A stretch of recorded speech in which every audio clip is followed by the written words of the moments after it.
साथियों नमस्कार, स्वागत है आपका फीएलएस स्टडी मंत्र यूट्यूब चैनल पे। साथियों तो इस वीडियो में आज हम बात करने वाले हैं लेखपाल भर्ती परीक्षा और अन्य भर्तियों की जो चल रही हैं, रनिंग में हैं, इनकी शॉर्ट लिस्टिंग आनी है, इनके रिजल्ट आने हैं यूपीपीएससी के द्वारा।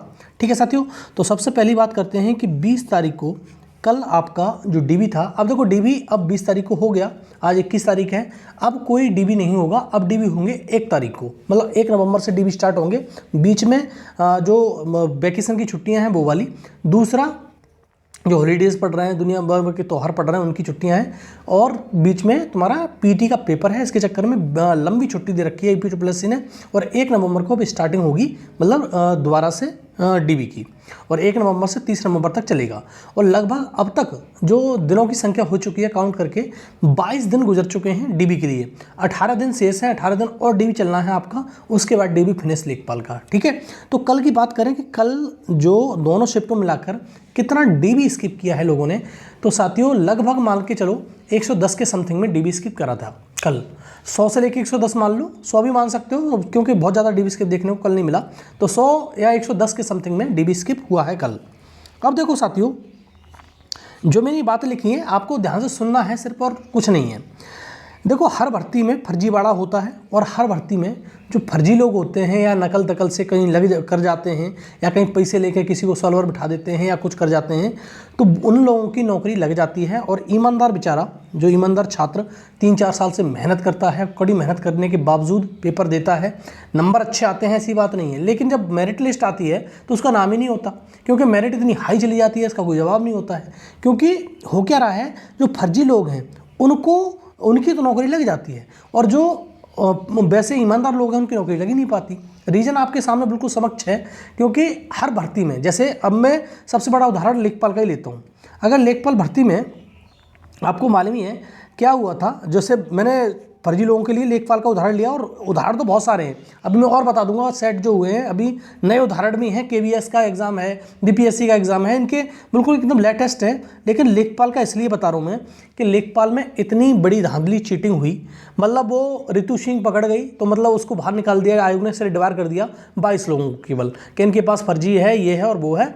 और जो एसटीएफ पहले से कह रही थी कि एसटीएफ हम फर्जी लोग हैं 2 से 2,500 उनको पकड़ेंगे, पहले 15,000 की बात उठी थी, 15,000 तो नहीं हो सकते, ये तो मैं भी मानता हूँ, लेकिन 1,000, 1,500, 500 जितने भी लोग थे उनका क्या किया एसटीएफ ने? कुछ नहीं किया, और उनको नौकरी 100% मिल गई है, मान लेना, उनका कुछ नहीं किया। एसटीएफ की बात करें तो एसटीएफ ने कोई भी, मतलब पहले दिन तो मतलब शुरुआत हुई थी तो उस दिन 5 व्यक्तियों को पकड़ा था, उसके बाद एसटीएफ कुछ काम नहीं करी, एसटीएफ ने कोई काम नहीं किया। और ये कह रहे थे कि कुछ लोग के एसटीएफ के जो डाटा है वो बाहर नहीं आ रहे लीक होके, लेकिन ऐसा कुछ भी नहीं है, एसटीएफ ने किसी भी व्यक्ति को नहीं पकड़ा है। ठीक है, 5 शुरुआत वाले छोड़ दो, अगर फर्स्ट दिन जो 19 सितंबर को डीबी स्टार्ट हुआ था उस दिन जरूर 5 लोगों को पकड़ा गया था, और उनको बाद में क्या किया गया होगा क्या नहीं किया गया वो मेरे को नहीं मालूम, लेकिन बाद बाकी लोगों में किसी में नहीं पकड़ा गया। ठीक है, तो ये लगाओ हिसाब अंदाज कि जो ईमानदार हैं वो करे क्या बेचारा, आत्महत्या ना करे तो क्या करे भाई, सीधी बात है।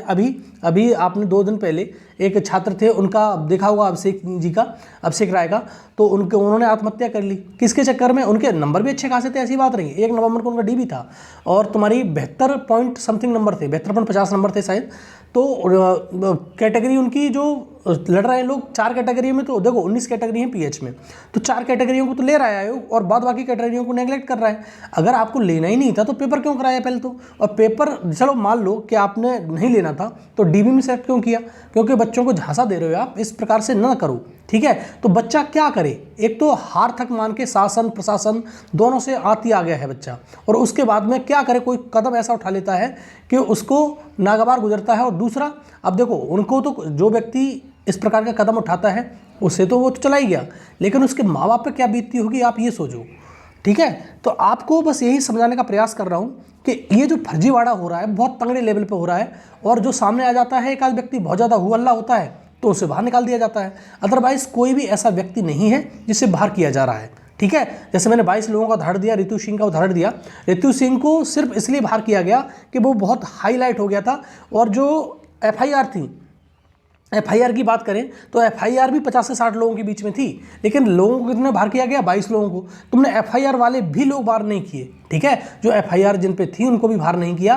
लेकिन आयोग की इस मंशा से क्या झलकता है कि इसमें नौकरी दिलवाने में, मतलब नौकरी देने में या नौकरी में फर्जीवाड़ा कराने में शासन प्रशासन दोनों ही लिप्त हैं। इस बात में कोई दो राय नहीं है। अब बहुत सारे लोग कहेंगे इस प्रकार की बातें आप कर रहे हो, बातें कर नहीं रहा हूँ मैं।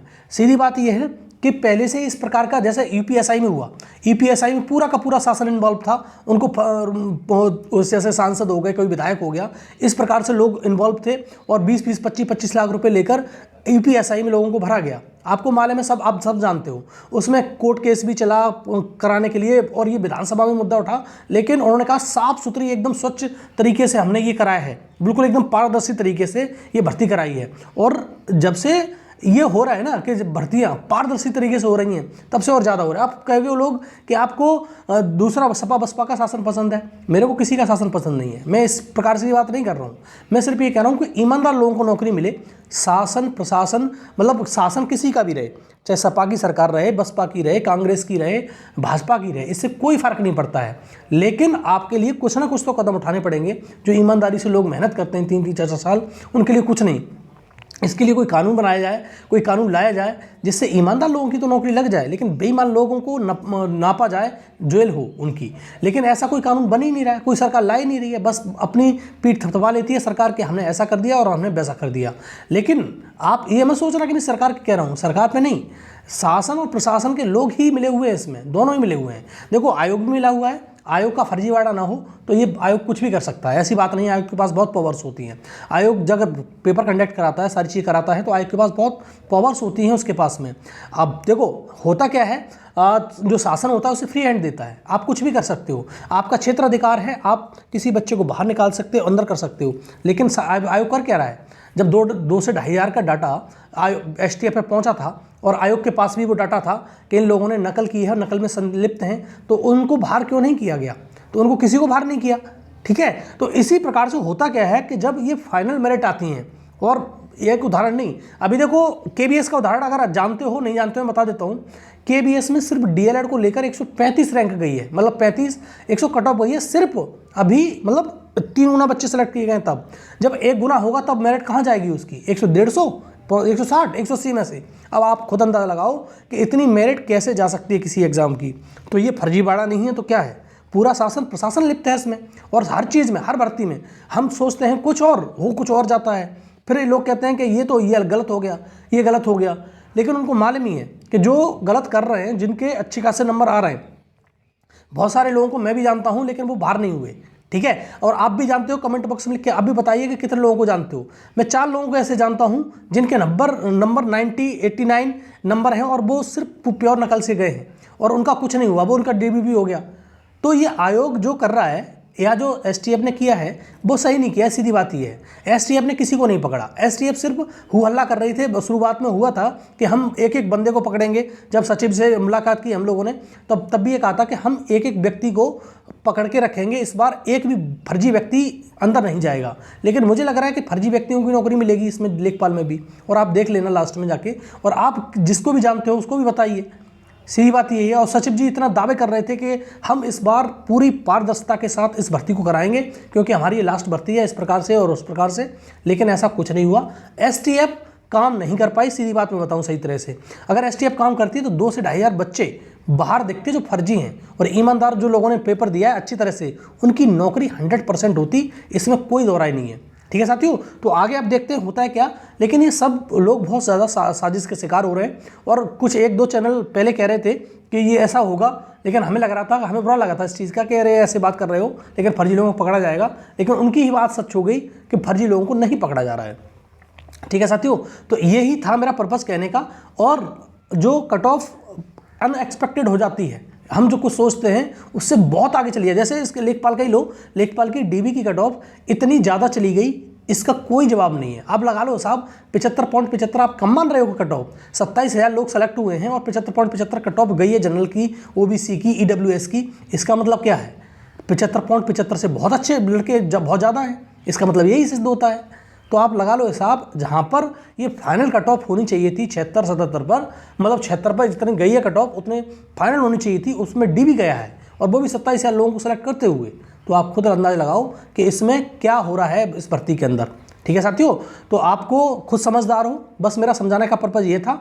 मेरा सिर्फ ये था कि एसटीएफ ने सही से काम नहीं किया, और एसटीएफ ने किसी व्यक्ति को नहीं पकड़ा। एसटीएफ ने शुरुआत में सिर्फ 5 लड़कों को पकड़ा था, उसके बाद कोई डाटा हमें तो मिला नहीं एसटीएफ का जो उन्होंने पकड़ा हो या किसी को बाहर किया हो, ऐसा कुछ नहीं हुआ है। ठीक है साथियों, तो यही मेरा पर्पज़ था कहने का, समझाने का आपको कि फर्जीवाड़ा बहुत तरीके से चल गया और ईमानदारों को नौकरी मुश्किल हो गई है और बेईमानों को नौकरी बिल्कुल आसान।